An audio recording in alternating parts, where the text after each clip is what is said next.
اب بہت زیادہ دوست نواز بننے کی کوشش مت کریں۔ آپ کا اترا ہوا چہرہ آپ کی دلی کیفیت کا پوری طرح اظہار کرتا ہے، اور مجھے خود بھی اندازہ ہے کہ میں اپنے دوست کو کسی مشکل میں تو نہیں ڈال سکتی۔ اول تو لڑکی کا پراسرار طریقے سے آنا، اور پھر ابھی تک نہ تو کسی اخبار میں اس کی تصویر چھپی ہے، اور تو اور مہتاب پور ہاؤس میں جو واقعہ پیش آیا ہے، یہ ساری باتیں اس بات کی نشاندہی کرتی ہیں کہ اس کے پس منظر میں کوئی بہت گہرا راز ہے۔ اب میں تیری زندگی تو عذاب نہیں کر سکتی، بعد میں چاہے جو کچھ بھی کہتی رہوں گی، اگر کسی طرح پھنس گئی تو تیرا تو پورا کیریئر تباہ ہو جائے گا۔ نہیں بھائی، ہم دیکھ لیں گے، اب جو بھی ہوگا دیکھ لیں گے۔ سائمہ محبت بھری نگاہوں سے عرشی کو دیکھتی رہی، پھر اس نے کہا، ہاں میں اچھی طرح جانتی ہوں یہ سب کچھ تو نے میری وجہ ہی سے کیا ہے، لیکن اب آگے کے بارے میں بتا، آگے کیا کرنا ہے تجھے؟ اس لیے تو پریشان ہوں کہ مجھے آگے کی کوئی ترکیب سمجھ میں نہیں آ رہی۔ اگر کسی سے ڈر نہیں لگتا، لیکن وہ محترمہ ناظمہ ہدایت اللہ آنکھوں ہی آنکھوں میں اتنے خنجر اتارتی ہے کہ انسان بری طرح چھلنی ہو جاتا ہے۔ سائمہ ہنسنے لگی، پھر اس نے کہا، اپنی والدہ کے بارے میں تمہارے یہ خیالات ہیں؟ خالی والدہ ہوتی تو کوئی بات نہیں تھی، دوسری محترمہ تو ہٹلر سے براہ راست تعلق رکھتی ہیں، بلکہ ہٹلر بھی کیا ہوگا ان کے سامنے۔ سائمہ ہنستی رہی۔ کچھ دیر کے بعد عرشی نے کہا، یار سائمہ، ایک ہی ترکیب سمجھ میں آتی ہے۔ کیا؟ آج رات گھر نہ جاؤں؟ کیا مطلب؟ مطلب یہ کہ گھر نہیں جاؤں۔ ارے دماغ خراب ہو گیا ہے کیا؟ ہوٹل میں رہ جاؤں گی، تو کیوں مری جا رہی ہے؟ عرشی نے کہا، اور سائمہ عجیب سی نگاہوں سے اسے دیکھنے لگی، پھر بولی، کیا تمہارے یہ الفاظ انصاف پر مبنی ہیں؟ اللہ کی پناہ، میں کیا کہوں، کہاں سر پھوڑ لوں اپنا؟ بی بی جھلا رہی ہوں، کم از کم میری جھلاہٹ کا تو خیال کرو۔ کیا حرج ہے رات کو یہاں رک جانے میں؟ سب کتنے پریشان ہوں گے، تمہیں اندازہ نہیں، اور تمہیں میرے گھر کا اندازہ نہیں۔ تم کیا سمجھتی ہو تمہیں میں نے اپنے گھر سے بلا وجہ دور رکھا ہے؟ کم از کم ایک تو ایسا شناسہ ہو جس کے بارے میں کوئی نہ جانتا ہو، اور اگر میں کہیں گھر سے غائب ہو جاتی اور تمہارا پتہ گھر والوں کو معلوم ہوتا اور انہیں یہ علم ہوتا کہ تم میری کتنی گہری دوست ہو، تو یقین کرو سارے کا سارا گھرانہ باقاعدہ ملازم آرمی کے ساتھ یہاں نازل ہو جاتا۔ میں نے اسی لیے آج تک تمہیں اپنے گھر سے دور رکھا ہے۔ میں جانتی ہوں بتانے کی کیا ضرورت ہے۔ تو میں یہ کہہ رہی تھی کہ یہ ایک حل ہوگا، وہ لوگ جتنے پریشان ہوں گے اتنے ہی نرم ہو جائیں گے، اور میں بھی ذرا سختی کا مظاہرہ کروں گی، کیا سمجھی؟ تو خود سوچ لے عرشی، اصل میں تیرے اندر اتنا بچپن ہے کہ تو وہ سارے فیصلے کر لیتی ہے جو بے حد خطرناک ہوتے ہیں، اور میں یہ سوچتی ہوں کہ کہیں تیرے کسی فیصلے سے خدا نہ خواستہ کہیں تجھے یا تیرے گھر والوں کو کوئی نقصان نہ پہنچ جائے۔ اما چھوڑ یار سائمہ، یہ زندگی نفع اور نقصان ہی کا نام ہے، کبھی نفع کبھی نقصان۔ نقصان ہوگا تو بھی برداشت کرنا پڑے گا، نفع ہوگا تو بھی دیکھا جائے گا۔ مگر اس بچی کو نہ بھائی نہ، ایسی حسین بچی کو کون چھوڑے؟ خدا کی قسم دل تو میرا بھی نہیں چاہتا، اور میں سمجھتی ہوں مجھ سے زیادہ فضیلہ خالہ اس کے لیے بے چین رہتی ہیں، مگر تم کرو گی کیا؟ پہلے گھر والوں سے مذاکرات کروں گی، ہواؤں کا رخ دیکھوں گی، اور اس کے بعد اسے لے کر گھر چلی جاؤں گی۔ اپنی بچی کے طور پر؟ ہاں، صرف یہی ایک ترکیب ہے جس سے کام بن سکتا ہے۔ سائمہ خاموش ہو گئی۔ فضیلہ خالہ کو رات کے کھانے کا آرڈر دے دیا گیا تھا اور بتایا گیا تھا کہ کیا کیا پکنا ہے۔ بچی کو سائمہ اور عرشی اپنے اپنے طور پر سنبھالتی رہتی تھی۔ ویسے وہ تھی بھی بہت خوش مزاج، اور ان دونوں کو درمیان تیسری دوست کسی شکل اختیار کر گئی تھی۔ پھر رات ہو گئی، کھانا کھایا گیا۔ عرشی کے چہرے پر کبھی کبھی پریشانی کی جھلکیاں نظر آتی تھی، لیکن پھر اس نے خود کو سنبھال لیا۔ حالانکہ ساری رات وہ سوتی جاگتی رہی تھی، جانتی تھی کہ گھر میں کوہرام مچا ہوا ہوگا۔ سائمہ سے بھی بہت دیر تک باتیں کرتی رہی۔ سائمہ نے ہنس کر کہا تھا، اول تو اس بچی کا معاملہ ہی اتنا گھمبیر ہے، نہ جانے کون کون اسے تلاش کرتا پھر رہا ہوگا، اور اب اگر اتفاق سے محترمہ عرشی بھی اسی فلیٹ سے برآمد کر لی جائے تو دو گمشدگان کے اغوا کنندہ کی حیثیت سے مجھے اور فضیلہ خالہ کو کم از کم عمر قید کی سزا ہو جائے گی۔ عرشی نے ہنس کر کہا، خیر فضیلہ خالہ کی بات تو تم چھوڑ دو، رہا تمہارا معاملہ تو تمہیں تو عمر قید کی سزا ہو چکی ہے، زین بھلا زندگی میں آزادی کیوں دے گا؟ پھر وہی بے تکی بات، ادھر کی بات ادھر گھمانا، تم بہت اچھی طرح جانتی ہو، سائمہ نے کہا، اور عرشی مسکرانے لگی۔ اس طرح سوتے جاگتے رات گزر گئی اور صبح ہو گئی۔ عرشی کے چہرے پر خاصا پھیکا پن تھا۔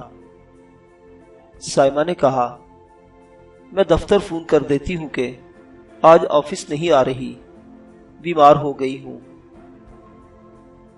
بیماری کا مت کہنا، ورنہ وہ حضرت زین فوراً ہی چلے آئیں گے۔ یار یہ تو نے بالکل صحیح کہا، زین ہی نہیں بلکہ اور لوگ بھی فوراً ہی عیادت کو پہنچ جائیں گے۔ بڑا نیک دل دفتر ہے وہ، کوئی اور بہانہ کر دوں گی۔ خیر، عرشی نے مطمئن انداز میں گردن ہلا دی۔ دن کے 11 بجے کے قریب اس نے کہا، سائمہ اب ذرا گھر والوں کے نبض پر ہاتھ رکھ لیا جائے۔ فون کرو گی؟ سائمہ نے پوچھا۔ ہاں کر لو، تمہیں اندازہ نہیں ہے کہ میں ان کے لیے بھی بے حد پریشان ہوں۔ عرشی نے اپنے گھر کا نمبر ڈائل کیا۔ ایک لمحے میں فون اٹھا لیا گیا اور ادھر سے دادی اماں کی آواز سنائی دی، ہیلو ہیلو، کون ہے؟ کون ہے؟ آواز سے بے چینی کا اظہار ہو رہا تھا۔ اس سے ماحول کا پورا اندازہ ہوتا تھا۔ عرشی نے کہا، میں عرشی بول رہی ہوں۔ ارے تیرا ستیہ ناس جائے، ارے کم بخت، خدا تجھے غارت کر دے، کہاں مر گئی ہے تو؟ کہاں سے بول رہی ہے؟ دادی اماں، کیا آپ کے بریک فیل ہو گئے ہیں؟ عرشی نے کہا، دیکھ بچی، کیوں مار رہی ہے تو ہم سب کو؟ دیکھ عرشی، باز آ جا، ارے کتے کی موت مرے پڑے ہیں ہم سارے کے سارے، پورے شہر میں تیری خفیہ تلاش ہو رہی ہے۔ اب طے یہ کیا گیا تھا کہ تھانے میں رپٹ درج کرا دی جائے۔ کرا دیجئے، کہہ دیجئے کہ میری پوتی عرشی 50 لاکھ کے زیورات، 50 لاکھ روپے نقد اور خاندانی شجرہ لے کر بھاگ گئی ہے۔ کیا بگاڑ لے گا کوئی میرا؟ کوئی کچھ کر کے دیکھے، اب وہ سب ٹھیک کر لیں گے۔ آخر کیا سمجھتے ہیں آپ لوگ مجھے؟ تیرا دماغ واقعی خراب ہو گیا عرشی۔ ارے یہ بتا کہاں غائب ہے؟ ارے غائب کہاں ہوں، بس چھپی چھپی پھر رہی ہوں آپ لوگوں سے۔ نہ جانے کہاں کہاں رات گزاری ہے اپنی بچی کے ساتھ۔ بچی تو اور کیا؟ دیکھیے آپ لوگ بھی صاحب اولاد ہیں، اولاد کا دکھ درد سمجھتے ہیں۔ اب میں اپنی اولاد کو تنہا تو نہیں چھوڑ سکتی۔ آپ لوگ فیصلہ کر لیجئے، اگر مجھے ماں میری اولاد کے برداشت کر سکتے ہیں تو ٹھیک، ورنہ پھر جو تقدیر میں لکھا ہے وہی ہوگا۔ سن، ایک منٹ سن، ٹھہر، میں تیری ماں سے بات کراتی ہوں تیری۔ بند کر رہی ہوں فون، فوراً بند کر رہی ہوں۔ ارے نہیں، سن تو صحیح، عرشی بات تو سن۔ امی جان جو کچھ کہیں گی مجھے معلوم ہے، نہیں کہیں گی، بالکل کچھ نہیں کہیں گی، تو بات تو کر۔ دادی اماں نے شاید ماؤتھ پیس پر ہاتھ رکھ لیا تھا۔ ناظمہ بیگم یقینی طور پر کمرے میں موجود تھی۔ چند لمحات کے بعد ان کی آواز سنائی دی، عرشی مر گئے۔ عرشی نے بوکھلائے ہوئے لہجے میں کہا، عرشی کہاں ہے بیٹا؟ واپس آ جا۔ کوئی 420 تو نہیں ہوگی میرے ساتھ؟ ہم تیرے ساتھ کیا 420 کریں گے بیٹا؟ سوچ لینا والدہ صاحبہ، کہیں بھی کوئی گھپلا ہوا تو میں دھوکہ دہی برداشت نہیں کر سکتی۔ آپ بڑے اطمینان سے کہہ سکتی ہیں کہ کم بخت تو نے گھر میں قدم رکھا تو تیری ناک چوٹی کاٹ کر تجھے واپس نکال دیں گے۔ میں گھر میں قدم ہی نہیں رکھوں گی، لیکن اگر گھر بلا کر کوئی دھوکہ کیا گیا میرے ساتھ تو سمجھ لیجئے میری دشمنی کسی کو راس نہیں آتی۔ آجا، گھر آجا خاموشی کے ساتھ۔ 2 کوڑی کا کر کے رکھ دیا تو نے ہمیں، گھر آجا۔ کچھ شرائط ہیں محترمہ والدہ حضور، جو کہے گی مان لے گے۔ آجا، مرد کا وعدہ ہے، بکواس مت کر، واپس آجا، پاگل ہو گئے ہم تیرے لیے۔ خدا آپ کو خوش رکھے، اپنی اولاد کے ساتھ آ رہی ہوں، اور دیکھیے میرے ساتھ جو چاہے سلوک کریں آپ، لیکن اگر میری اولاد کے ساتھ کوئی برا سلوک کیا گیا تو میں خودکشی نہیں کروں گی، بلکہ 10-20 کو ہلاک کر دوں گی۔ میں فون بند کر رہی ہوں۔ کیا میں تجھے لینے کے لیے ڈرائیور کو بھیجوں؟ جی نہیں، میں آ رہی ہوں، عرشی نے کہا اور فون بند کر دیا۔ پھر مطمئن انداز میں گردن ہلا کر بولی، گڈ، ویری گڈ، یہ ہوئی نا بات، کام بن گیا دوست۔ اب ذرا جلدی سے میری گل کا سامان پیک کر دو۔ فضیلہ خالہ کی آنکھوں سے آنسو بہہ رہے تھے۔ اس وقت جب عرشی سائمہ کے فلیٹ سے باہر نکل رہی تھی، اس نے فضیلہ خالہ سے کہا، آپ فکر کیوں کرتی ہیں فضیلہ خالہ، یہ ہم تینوں کی اولاد ہے، میں اسے صرف اپنے حصے میں نہیں رکھوں گی، وعدہ کرتی ہوں، وقتاً فوقتاً آپ سے ملاتی رہوں گی، ذرا اس کم وقت کا کوئی مسئلہ تو حل ہو جائے۔ ویسے یہ بات طے ہے، اور آپ لوگ اطمینان رکھیے کہ اسے میں کسی کو دوں گی نہیں۔ میں چلوں تیرے ساتھ؟ سائمہ نے کہا۔ کیوں، دماغ خراب ہے کیا؟ تو اس کے ساتھ کار کیسے ڈرائیو کرے گی؟ جیسے اللہ رکھی بن کر ڈرائیو کی تھی، عرشی نے کہا۔ بچی کو اس نے سائڈ کی سیٹ پر لٹایا اور اس کے بعد کار سٹارٹ کر کے آگے بڑھا دی۔